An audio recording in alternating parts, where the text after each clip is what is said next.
While we're waiting for others, can you tell me a little bit about your agency? I'm sort of I'm new to the industry. I just graduated from my PhD in chemical engineering. So my agency is originally a tutoring based agency. I teach STEM, mostly chemistry, physics, and engineering. Try to help students succeed in not only understanding the material, but like trying to excel in good grades. And I realize I'm competing with the universities because in a university setting, you pay the professor you get the degree, but you don't really learn anything. I'm kind of the Mm, opposite, you yeah, can't really get a degree, but my goal is to like actually help you understand the material. cool. Thank you. Thank you for sharing. Is it yourself? Do you have any team members? Do you have an EA or a CSM? Right now it's just me, and I'm just building this from the ground up, and it's literally just the beginning. I just joined this program like less than a week ago. Okay, welcome, welcome. Yeah. So, well, I guess for this today, what are you hoping to get out of it? The honest answer is I'm absorbing as much information as I can right now. Okay. Um, but in particular, like yeah, I really need some more like lead gen Yeah. and like try to get like some high ticket sales like as soon as possible. And Yeah. just Yeah. start building. I'm trying to build a community, kind of following similar models to other coaching agencies. All right. Cool. Yeah. Cool. Thank you. Thank you, Andrew, for sharing. Thanks. We looks like we have two Lewises in the house. What's up, man? How's it going? Hey, hey, what's up? Doing Uh, so, good. uh, uh, I guess Lewis, M and Lewis. Um, can you share Both a of little you. bit for others, a little bit about your agency and also your current team? Do you have any team members? Do you have an EA? You have a CSM? So I have an EA and it's not struggling, but I've been kind of like finding what's the best way to have them be productive because training and all that stuff, like it seems like there's miscommunication at the very beginning, Mm. but now it's like we have a rhythm now, we're kind of working and things are working well, but we're kind of like, how do we go beyond? Okay, now you can do this task. How do we do the next thing?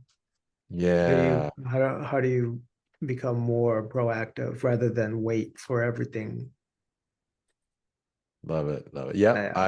And during this call, I think you'll get some nuggets, in this session to kind of give you some ideas, get your brain flowing with like, yeah, I could totally have my EA do this.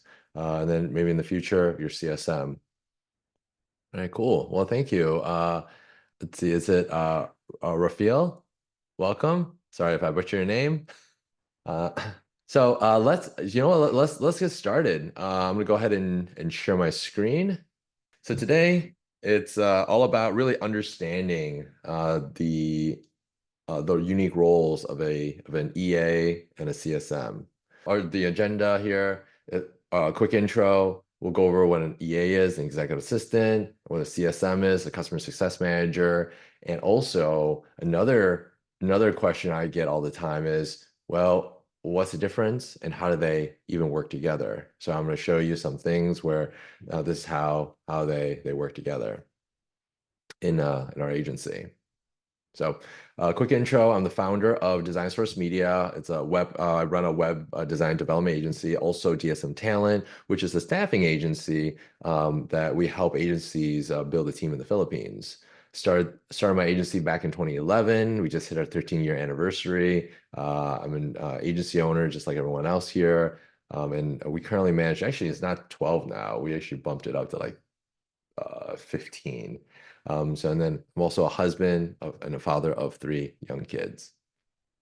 So that's me. All right, here's a simple separation of the two. Okay. EA, the EA is focused on helping the business owner be more productive and efficient. CSM, focused on helping the client utilize the service or product fully. Okay. So if nothing else, okay, you get out of this session, just don't forget this. Okay, and you can go now. All right. So just difference. EA, they're helping you as an owner. CSM, they're focused on the customer, getting the most out of your offering. Okay. So that's the high level definition, my own personal definition of EA versus CSM. All right, let's jump into EA. I'm not going to bore you with definitions. I'm going to go straight into scenarios. I'm going to go into tactics, what I'm doing, what the EAs are doing, and feel free to ask questions. Okay. So scenario one, thousands of emails are coming into my inbox. All right. Who has at least 100 emails and they're sitting in their inbox unread? Right? I think my record was like 40,000 unread emails. Okay. Yeah. And it would like my wife would see it like, what is this? This is insane. It creates anxiety. Like, why is this huge number there? There's a Gmail icon and there's like 40,000. So one of the things that I started implementing is basically a method called inbox zero. Okay. So highly recommended. Go ahead and just Google or go on YouTube, learn more about inbox zero. But what my assistant does is, even though this method of inbox zero is applied, emails to keep coming, right? It's just like it just keeps coming. It doesn't stop. So instead of getting, and having sitting around 40,000 emails, I have only maybe a handful of emails at any given time. And immediately, once the emails come in, once an hour, they're cleared. So it gets to inbox zero. So the inbox is zero, or we're constantly getting down to zero. And emails are getting organized in different buckets, like follow-up, waiting for response, or just something I need to read through. So those are the three categories, the three buckets it falls under. This is what our SOPs look like, and this is what our EAs follow. So outlining the goals, streamlining the executive emails workflow, reducing email clutter, free up the executive time, managing their inbox. We have a little short video. This is how it's set up. With screenshots of the configuration, you can kind of see follow-up, read through, and waiting. So we use Gmail, or the paid version of G Suite. And that's kind of how we have everything categorized as far as the labeling goes. And then you got your inbox, forwarding, and so forth, and processing the emails and using hotkeys and so forth. So that's our SOP there. Scenario two, busy in a meeting. Let's say I'm in a training session right now, and there's an email that pops up, and the clients in the beginning of the agency, beginning of my journey, clients would always call me, would always email me, and I'm like, oh man, this will never end. I mean, do they have me on speed dial? Some did. Some actually, I mean, right now, I guess, some people had me on speed dial. So I'm like, dude, I can't deal with this. So after a while, once you have a team, then my EA, what she would do would be, oh, well, this email is better suited for our service team to handle. So I'm in a call, I come back, I don't even need to know. It's already been forwarded. It's already done. So just kind of share a little bit. This is an example of what it looks like, right? Hello, Kenny. Thanks for reaching out about the website additions. To determine if these website additions will be included in your monthly charge or require additional costs, the best team to assess this is our service team. I've looped them into this email thread, and they'll be able to give you a definite answer on the pricing structure for these specific changes, blah, blah, blah, blah, blah. You see? I was in a call. I had no, like I didn't even have to read this. It's already being done behind the scenes.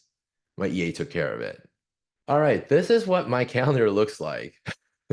I color code everything. So orange means external, purple means internal meetings, yellow means family, and then the gray, but normally it's like blue on my end. It's my personal stuff. Okay, like just things I just need to do. So I asked my EA to help me color code, but here's some of the scenarios. Schedule changes, conflicts with the schedule, emergency changes. I might be like, more personal. Let's say a teacher calls me and oh, I need to pick up my child at school earlier than normal. Okay, well, what? I'm gonna leave my kid at school and say, oh, I have a meeting, sorry. Right? No, that's not gonna happen. So I would say, all right, well, no problems. I will let my EA know. Hey, please reschedule everything from 3 o'clock onwards. Thank you. Bye. And then I'm going to go pick up my kid. That's it. Easy mode. So that's kind of how we manage. She helps me manage my schedule. Questions? Yeah, I'm actually wondering if you use like AI tools for this, or maybe your EA does to kind of. I looked into it, some of the AI tools to like organize bookings. We use for no, I haven't. We have basically go high level or basically Calendly, something similar to that, to sync up with my Google Calendar. And so whenever someone wants to book a meeting with me, I just share my calendar. And then it already shows all the availabilities and only times that I want to talk to people. Okay. So that's kind of how everything's kind of organized for me. No need for AI. My concern is I still don't think AI is smart enough um, to really understand full context of everything about my life. My EA knows like what days my kids go to school, um, knows like my family, situation. Do I have a babysitter that day? AI is not going to know that. It's not going to think through like, oh, well, you don't have a babysitter this day. Well, I better cancel all the meetings because you got to watch the kids, right? AI is not going to do that. Well, not yet, at least, right? So, so the EA is absolutely necessary in that scenario. A great question. All right, so another scenario. Back-to-back meetings. Like literally, I would have 30-minute blocks. I really should give myself, a few more minutes, in between, but I don't sometimes. It's just, I need to get as much done as possible. So I would have 3, 4, sometimes 5 back-to-back meetings, literally no break in between. So with meetings, I like to be as prepared as possible. I like to have meeting notes. So one of the things my EAs would have all the meeting notes ready to go. And this is kind of explanation of what it looks like, how to do the meeting notes. But let me kind of show you a screenshot of what it looks like as an example. This is our format. This is standard of what every meeting has. We even have an automation now, so the EA doesn't even have to do that much. When a meeting is booked on a calendar, this is automatically created, but you can see participant's name, nice to meet you, meeting date, to-dos, participants, and record. My EA would fill this out and add any additional meetings. Like, oh, by the way, you're talking to Andrew.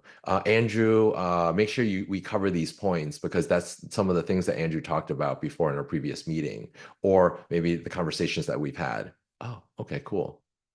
Awesome. So immediately I'm jumping in the meeting. I'm quickly reviewing the meeting notes. Should also do a little bit of Sherlock Holmes detective work if it's someone new that we're meeting. So let's say, oh yeah, it's a new prospect, a new person that we're meeting. My EA will pull like basically whatever she can find online. So on their social media accounts, their business website, what their main focus is, if they like to play pickleball on the side, like whatever we can find, right? So then that way I go into a meeting with more context and it's more relatable, right? We can have conversations about that, right?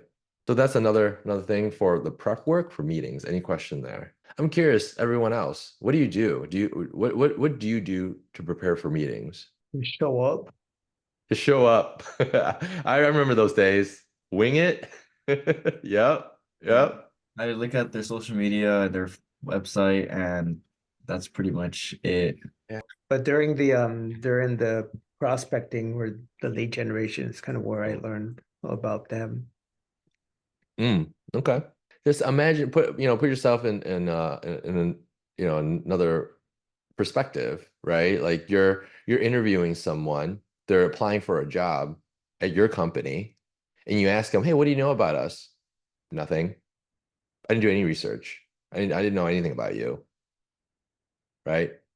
Like, so you're applying for this job. You want me to pay you to do what? Right? So the same thing is happening, right? You finally get a chance to talk to someone that's interested in paying you, giving you money for your services or product, and you're not prepared, you know? So it's like I remember I used to do this, right? And I would wing it. And now if I don't have those meeting notes, I feel like I'm going in naked, right? It's always, and plus it's back-to-back meetings too. So that adds more anxiety, to the calls I'm jumping into. So there's that. Next scenario. So back-to-back meetings, and then what happens after the meeting, right? Remember, you're having back-to-back meetings. Your time is crazy busy. You're running your authority funnel and you're crushing it. Your carousel's crushing it, and you're getting opportunities. You're fully booked now, right? But so now you have back-to-back meetings and you just got off a call and you got to jump into another one. Well, if you don't send like basically after the meeting notes to the individual, then and they didn't buy, right? Let's say they didn't buy your service on the spot. They didn't give you their credit card. But you might need to put together a proposal. You might need to do other things. There's action items. What you expect the person, your prospect, to remember all that, to do this work and pay you money? Why are you making it hard for them? Right? So we always do basically same thing with the meeting notes. We literally copy the meeting notes. So and actually one of the things I didn't talk about, one of the scenarios is during the call, my EA would be with me in the call, and she's typing in these notes during the call. And so by the time it's done, then um, she will send the meeting notes over to everyone in the meeting with action items and everything. And then afterwards, so during the call, I would always ask, like, hey, is it all right if I follow up? And most of the time, actually, I would say 9 out of 10 times, they'll say, yeah, let's talk again. Okay, how about next week? Sounds good. So then what my EA would do, put something on her calendar, make sure that she will ping the individual next week, say, hey, we talked about this, replying to this email meeting note. Okay. So that way it's fresh on their mind, like, oh yeah, I talked to David last Wednesday. Yeah, I want to move forward. Boom. You know how many times we close sales that way? Like a lot. A lot. Right. And it's not the fault of our clients, because we work with a lot of business owners. They're busy themselves. Right. Sometimes they don't even have, they can't even keep organized themselves. You can't expect your clients or prospects to be organized. So we have to be organized for them.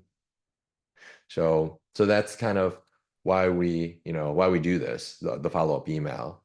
And then if not, so it might be a week later, then we have a follow-up email, my EA will send out. And then based on the response, if they say, yeah, get back to me in November. Okay. Get back to them in November. So my EA helps out with that. Any questions here?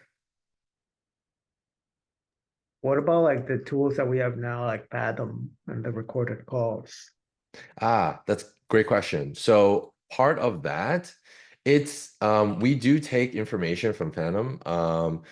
We copy the link into the meeting notes, but we don't share that link. It's just more internal. And then sometimes there's this output of like the draft, and sometimes my EA would copy the outline from Phantom and share it in the meeting email with everyone else. Okay. So that's another thing that we actually just recently started doing, not all the time, because sometimes it takes a little bit of time for Phantom to generate the AI summary. But sometimes we will copy that summary and share it with everyone in the party, in the meeting.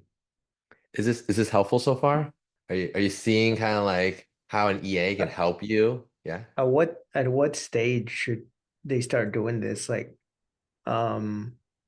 what if you don't have like that influx of leads or those like that many calls? Like let's say you have like 3 calls a week or 1 call a week. Like should they start doing it right away or should we wait until it's like a little bit more Okay. So if you don't have enough calls, you have a different problem, right? You got to work on your lead gen, right? You got to work on those things.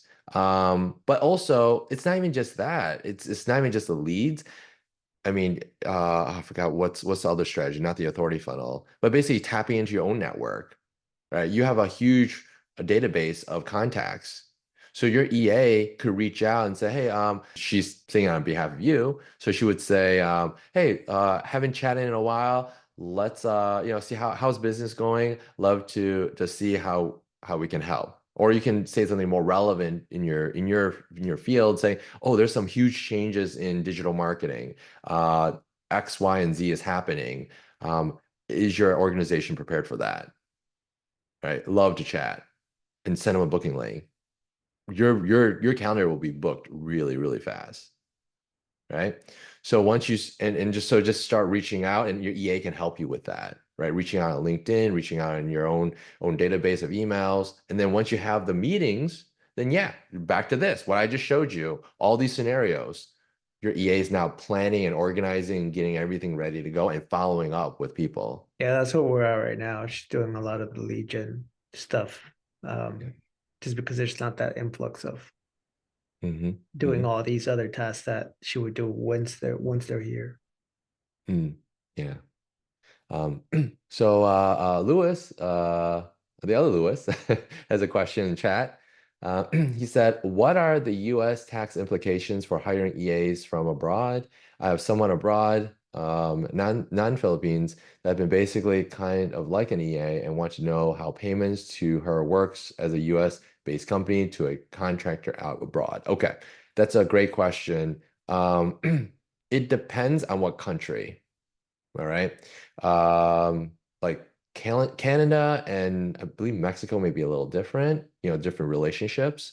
But in general, I can speak on the Philippines. So in the Philippines, it's when you hire someone, it's if you hire like them as a contractor, it's similar to a 1099. But the thing is, with a 1099 here, you have to have their social security number, right, to track and to report to the government, US government. But in the Philippines, they don't have social security numbers. So there's another form that you need to fill out, but that's just for your own record keeping. And so that is pretty much it from a tax perspective. It's not like you do any withholding, payroll tax withholding or anything like that. It's no different than like a 1099. It's just straight up, you're paying them for X amount of dollars. Okay. Does that make sense? I have a question about that. Okay, yeah, question. So I'm in the same boat with the Philippines, right? They don't have anything. So it's like an expense, just a regular expense. Yep. Just expense. But that would still be cheaper than hiring somebody here in the States that we would be able to have some more tax benefits, I could say, because we Yes. hire it, but Yes and it no. would still Yes be and no. Yeah.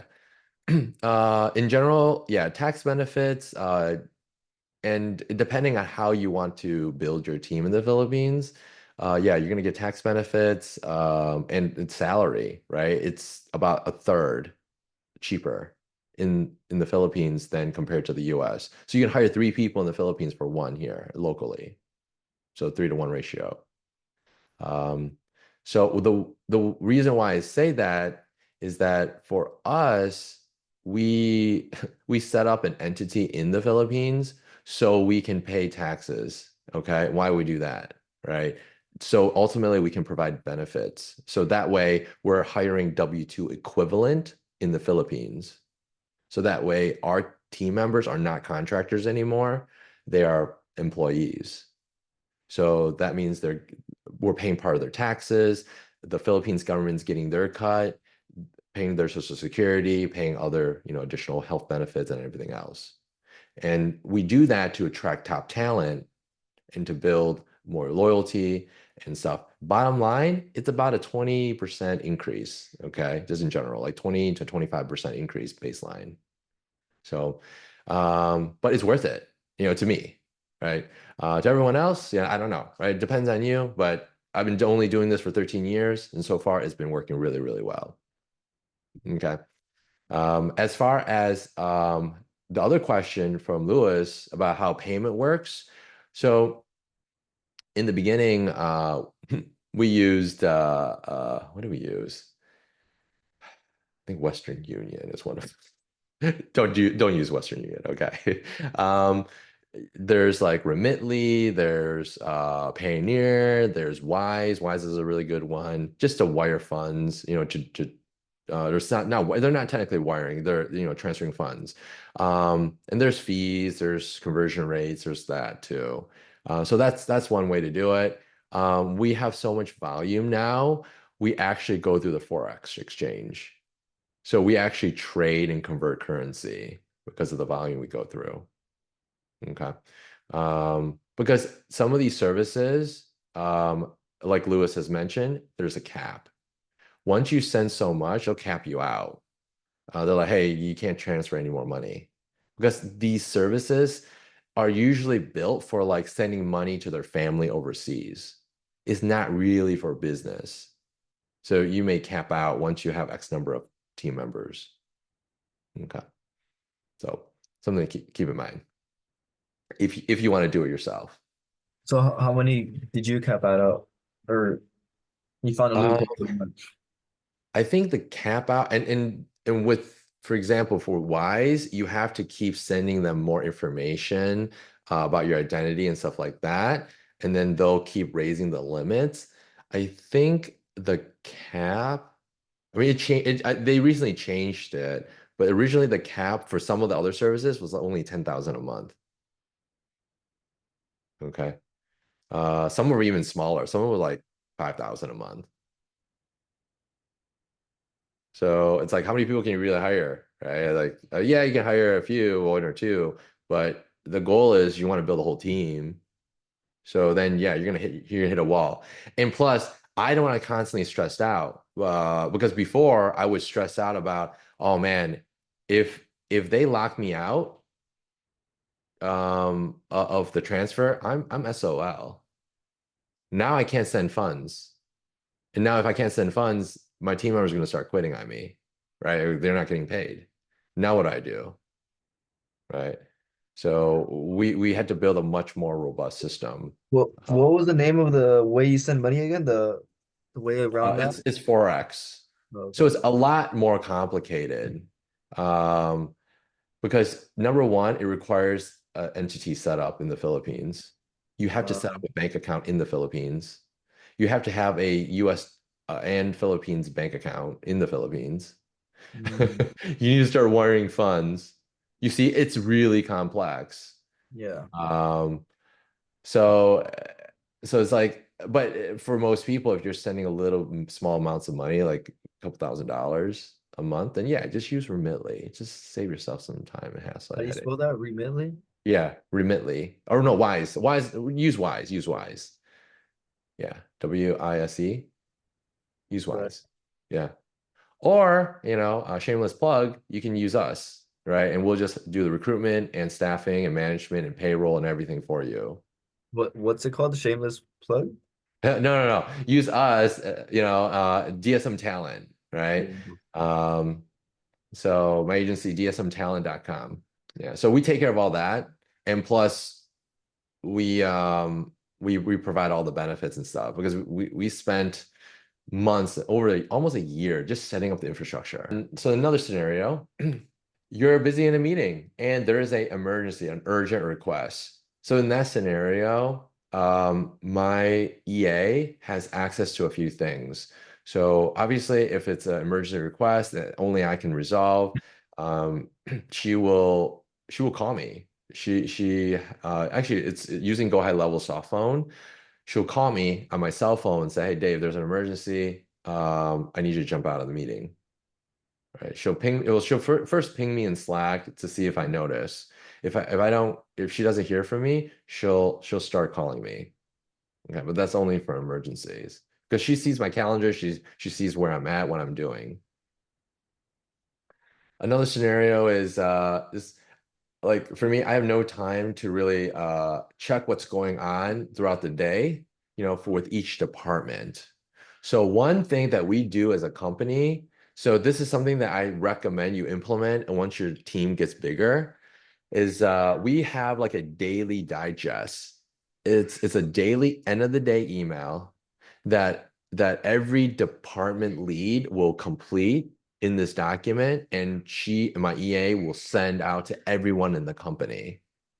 So it might be, oh yeah, we received some new projects. These are the wins for the day on the website, or we have some new clients that need new talent. Those are some wins. Oh, we're working on all these projects and this is where we're at. Okay. So there's all these things that all in this long email. So even if, let's say, you're a web designer or a web developer or an HR person in an organization, you just read this email and you know what's going on in every part of our company. Okay, that's our daily digest. All right, my EA puts that together for us. So now, a customer success manager. So here's a scenario. Need to set a daily cadence with each department, daily meetings. So our CSMs have a morning huddle, morning scrum call, essentially, with each of our departments. We have a production team, which is our designers and our developers that are working on web projects. And then we have our CST, which is our ongoing support and customer service. Okay. Yeah, I don't know if you guys hear, apologize for the screaming. My kids are going nuts in the background. So that's one of the things our CSMs do. Another scenario be client needs to know the status of their ongoing projects. So our CSMs every Friday, they'll provide an update of what's going on with any active projects. Like, this is where we're at. We're waiting for something from you as a client, or this is our designers are in the finishing up the designs, or developers are finishing this piece up. That's the weekly for active projects. Once the project or website is launched and they're on maintenance mode, then every single month there is a 15-minute, an email asking to schedule a 15-minute follow-up, just seeing how everything's going.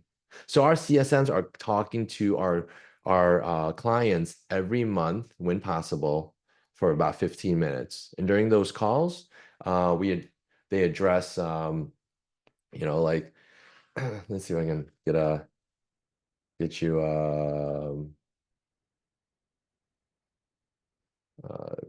template here.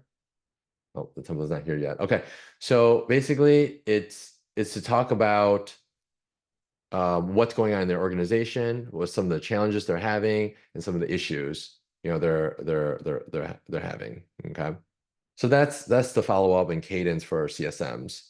Another thing too, our CSMs, now, I mean, pretty much everyone in the organizations will create SOPs, but our CSMs will keep the SOPs nice and organized, and also ask other team members, and especially in the departments that they're responsible for, to create SOPs and maintain it. Everyone in the company knows, and they're probably tired of hearing me say it. Do we have an SOP for that? Do we have an SOP for this? Do we have an SOP for that? They're probably thinking like, oh, it's Dave and his SOPs again. Yeah, you're right. I need an SOP for everything. I want to run this place like a McDonald's. Okay, like everyone should know exactly what to do. Right? We have a system in place. Right? We fall and rise to the level of our systems. So give me an SOP. Another scenario: projects. We want to make sure they are on track, they meet expectations, getting feedback from the team. So our CSMs is part project manager. And there is a nuance difference. If your product or service is pretty repetitive and pretty consistent. There's not a lot of unique things. Think of it as like if you're building homes and the homes are pretty standard and they're modular and they're same thing every single time, then you don't really need a project manager. But if you're building like custom homes that's unique for every single customer, then you would need a project manager. And sometimes you might need a customer success manager and a project manager together, because the CSM again is focused on the client. And the project manager is focused on the project itself because the project is so complex. Okay, so another scenario might be, okay, well, you're doing basic TikTok videos, video shorts for clients. It's really repetitive. There's a system in place, a really straightforward system. You don't need a project manager. But you're working on Netflix documentaries, you're working with, you know, these huge Hollywood movies. There's a lot of complexities to it, a lot of talent that needs to be acquired and managed. Then you also need a project manager at that point. It's really complex and it's like over maybe a year, 2 or 3 years long, right? So it depends on the project, depending on the type of work that you're doing. Okay. Any questions here? Oh, good so far? What's the SOP again?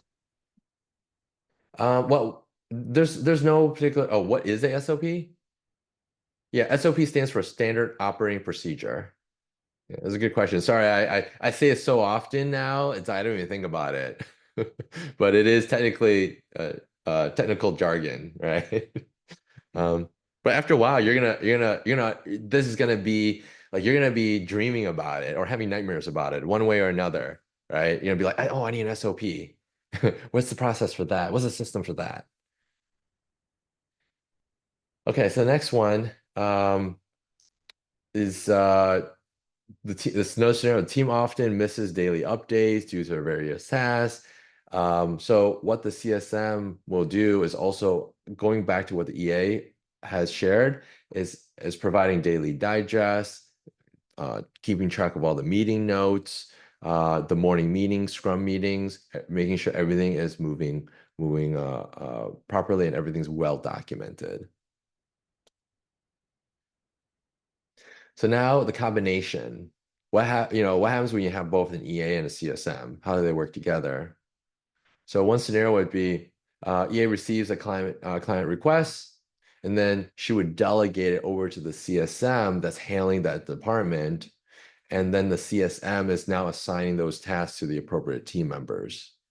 So that's your combo right there, right? EA is helping me because the client emails me as the owner, right? Because it's not their fault. They might not be comfortable. They don't know anyone else to talk to. So they talk to me, they email me. But then over time, every time the client emails me, the client gets a response of, okay, well, it's service at Get DSM, or it's this email, it's this person, we're gonna loop them into this conversation.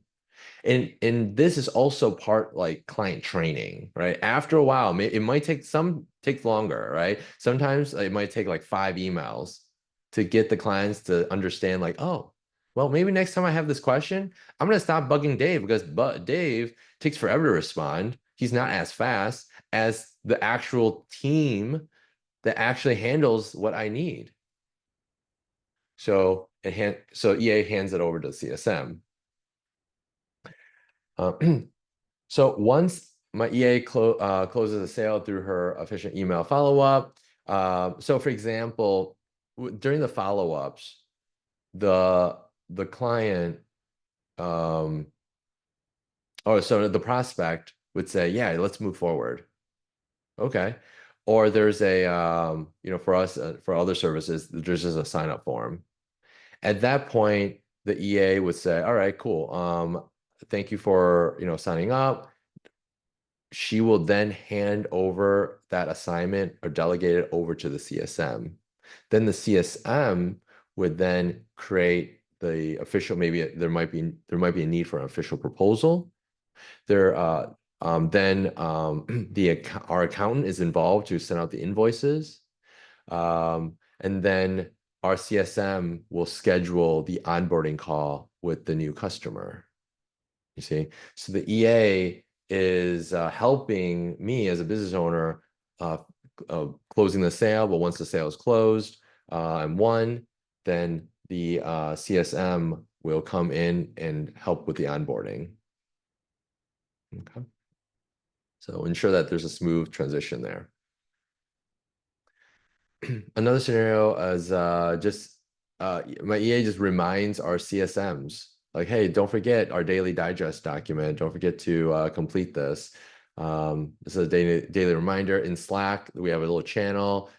She creates the link directly to the report. So all our CSMs have to do is click on that link and just add their notes for the day.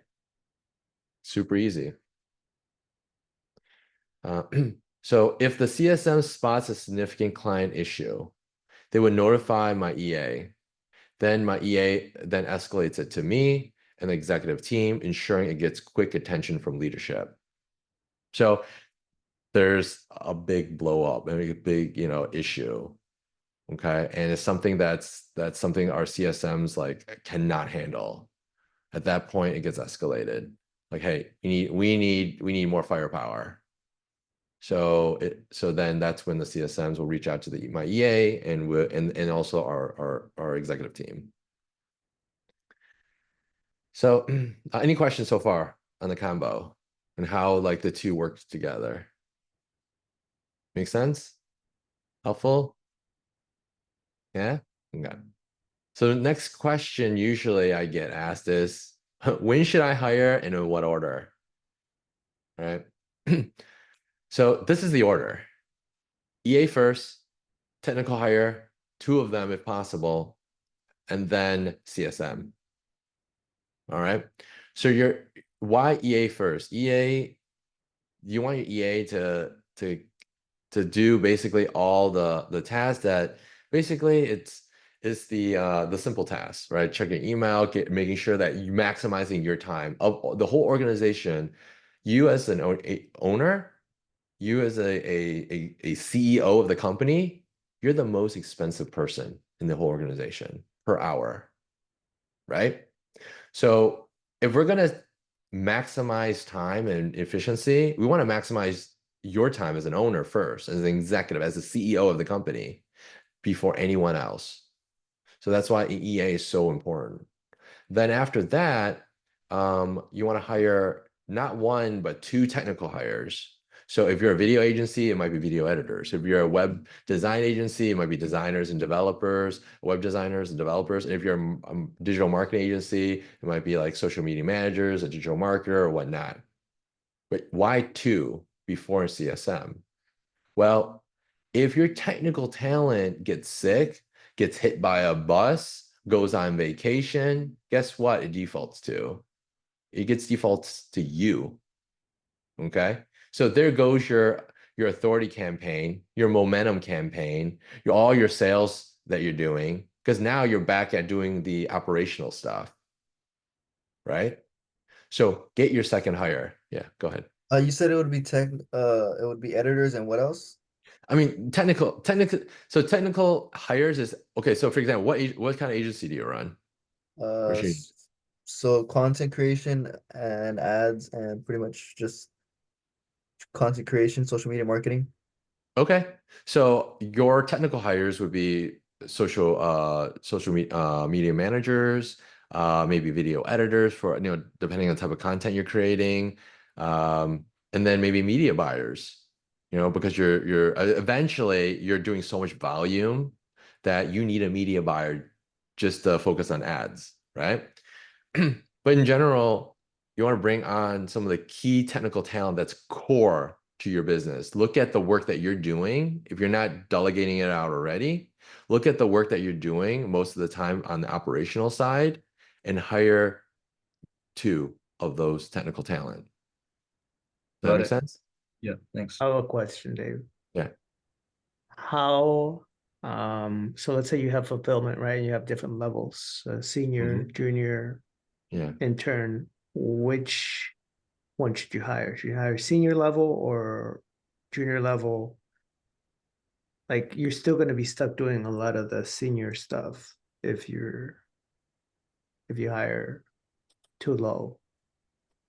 Yeah, so my recommendation in the beginning, if you have no technical hire at all and you're doing all the work yourself, hire someone not junior, but at least associate level or more senior or senior level. Okay. It's in the beginning, it's all about just transferring most of the work. Eventually, you do want to transfer everything off your plate. Okay. By the time you have your second technical hire, everything should be off your plate. You should not be editing social media posts or editing videos, coming up with like video content, like editing video content. I mean, you can still be the strategist, coming up with the ideas. And then at that point, here's another way of thinking about it. Okay. You should be uninstalling your editing programs. If you're using Adobe Suite, Adobe should be uninstalled on your computer. After 2 technical hires, and if you train them well, those programs should not be on your computer. If you can do that, then you have successfully trained 2 people, to help you in your business, and you can truly scale. Until then, you're still shackled. Yeah. Okay. Get to the point where you can uninstall your programs. Okay. So I actually made my CSMs uninstall Adobe. like stop, dude, why are you? Because at one point they wanted to fix things, right? And they couldn't let go. They want to fix the things, the issues that the team members were doing, thinking that it'd be more effective. Like, no, it's not. I need you to be a leader. I need you to be a mentor, a trainer, develop your team, right? Uninstall your programs. Now you have to teach. You have to train. So after the 2 technical hires, then you have a CSM. So there are other scenarios where, like, let's say you have a rock solid contract, team, and you already have a system in place and you're crushing it and your contractors are delivering and you have great partnerships and you just need help with clients and managing projects, then yeah, CSM, you could jump right into CSM. Or I would still recommend having an EA and then a CSM. So I just want to answer Lewis's question. He said, if I have been remitting payment to a contractor in Latin America via Zelle, can this be levied as a tax deduction expense even if the tenant? Yeah, because it's payroll, your contract. But in this case, it's technically a service expense. Okay. So how about this? Let's look at it another way. You buy something, I don't know, from Germany, okay? Or you buy an import. You buy a bottle of wine, in Europe, in Italy, right? Well, technically you can't expense wine, so that's a bad example. Yeah, let's say you buy I don't know, you buy a tool from another country for your business. Well, yeah, you would report it as an expense, right? You hire a service even from outside the country. Well, for your business, that's an expense. But it has to be justifiable. You don't want to just like buy whatever. It doesn't make sense. Then yeah, by the way, don't listen to some of these crazy TikTok, CPAs or the YouTube CPAs. Make sure you get your own and they know what they're doing. There's a lot of misinformation out there. So, make sure. There's another one. There's a tax attorney. She does the videos to kind of debunk a lot of the other CPAs videos. That's another good one. So I hope that helps, Lewis. So that's all I have. So based on what we've discussed today, what's one change you plan on implementing to your agency? Writing SOPs, starting to write SOPs for sure. Yeah. Get my first EA. Yeah, there you go. Yeah. And then go Yeah. through you for the Yeah, I love that. Here's a hack. Writing SOPs, EA. Why not hire an EA and have the EA help you write SOPs? Boom. That's a cheat code. Literally, here's how I cheat. I might be driving from one place to another, picking up my kids, going to work. I would literally call my EA up. She's on my speed dial, okay, on my phone. And I would say, "Hey, Sig, I need an SOP I need you to put together." Well, remember, I'm driving. I I need you to put this SOP together. It's about this. These are the things that I need covered. And what she'll do is she'll put it together, that rough draft, that framework. She'll use ChatGPT to make it even better. And then by the time I arrive, by the end of the day, she gives me a link to the SOP, like, "Hey, Dave, what do you think?" And I look at it, I was like, "Hey, looks good. Oh, hey, can you make these other changes?" I don't even have to touch my keyboard and type it all out. She'll make the changes and give me version 2. And then next thing you know, like, "Okay, cool. Can you ask so and so to follow this SOP now?" Great. And then after a while, I get my whole team to start building SOPs. Next thing you know, it's just like we're an SOP machine. Okay. And that's kind of like how I think, just always building the system. Dave, thanks a Yeah. lot. Good stuff. So I'm pretty much sold like to get an EA, and I'd be interested in hearing more about your company specifically. What's the next steps? I see that there's like schedule a call, I think. Should we schedule a meeting with your company and kind of use Oh yeah, source? yeah.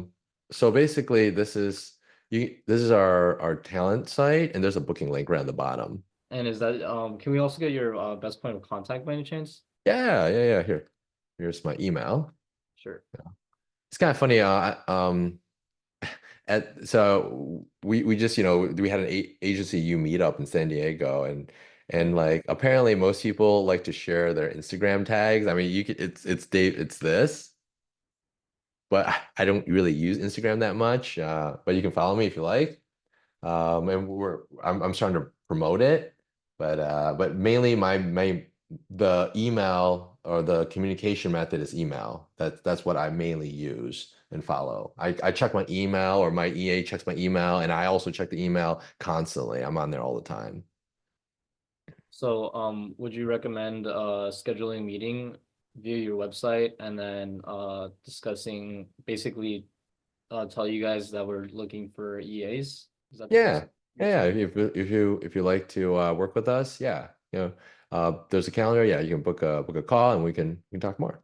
Great. Awesome. Thank you. So let's see. And Lewis did have a question. Any CPA recommendations? So I'll try not to go on a tangent on this one. In the past 13 years, I have yet to find a good CPA. Okay, I know it's kind of depressing hearing that, because the the CPAs, so most CPAs have worked with, maybe I just had bad luck. They're used to working with small local businesses. All right. They're not used to like agencies. And then you throw in the factor of working with agencies that have a remote team. That's another factor. And creates a little more complexity. And then, just maybe for me. So I haven't had luck with it, but I would talk to Gilberto. He has a CPA that he uses. And he's been on a call or two with Agency U. I haven't used them, but he has experience. His firm has experience. So I would reach out to Gilberto about that one. Well, you know where I'm at. You can always also ping me in Agency U. You can DM me there. I'm doing these sessions every Friday. So if you have any like topic ideas or questions related. So I cover talent acquisition. So I'm focused on hiring, managing, building teams so you can help scale, right? Like Austin's great at systems, Gilberto and Matt, they're great at like sales and getting you those leads. So you now at this point, like, okay, you need help, you need additional help. You have all these leads coming in, right? You need to build a team to scale so you don't have to do it yourself. That's kind of where I come in to help you kind of build that team and how to coach and scale with team members. One more question. So you mentioned, social media managers and all this talent. Do you guys offer that as well? Yeah. So we place, right? We don't like offer like a service to like do your social media management, but we would find social media managers to help you. Awesome. Cool. Well, thank you. Thanks for being here, and I'll talk to y'all later. See ya. Thank you, Have a nice David. weekend.